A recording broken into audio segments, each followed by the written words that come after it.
So how have you been addressing your alcohol issues? I don't believe about alcohol issues. And obviously your family has a problem. If they were so intoxicated, then nobody told you you should not be driving, one, at all, and doubly when you have an infant in the vehicle. So when's the last time you had alcohol? And you need to be honest with the court. I haven't been drinking since then.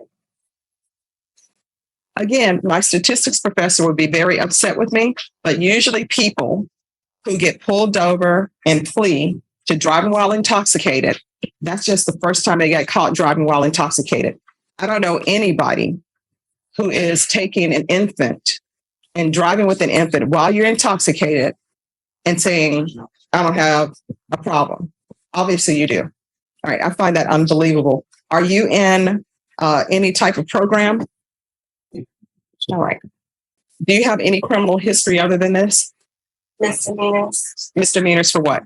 When I was like 17. No. What's the charge?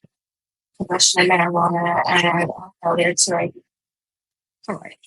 And if you're drug tested today, what are the results going to be? All right. Let's do UA.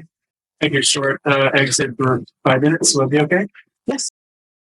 All right. This is what the court is going to do.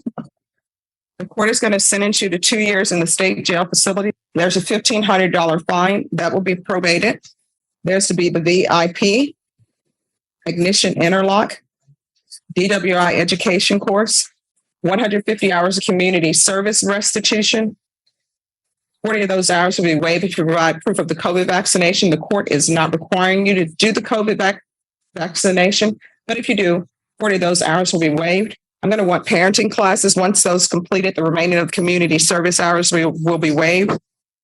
There's to be ignition interlock for full term.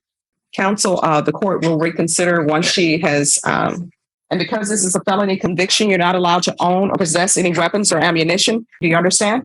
All right, good luck to you. We can go off the record. Here's the thing, Ms. Villegas. Whenever you get behind the wheel and you've been drinking, what usually ends up happening, if there's an accident, the person who's driving intoxicated, it's rare that they get injured. Usually it's somebody else gets killed or somebody else gets injured. In this case, it could have been somebody else or it could have been your child. If you love your child, then you should not be driving after having taken a drink.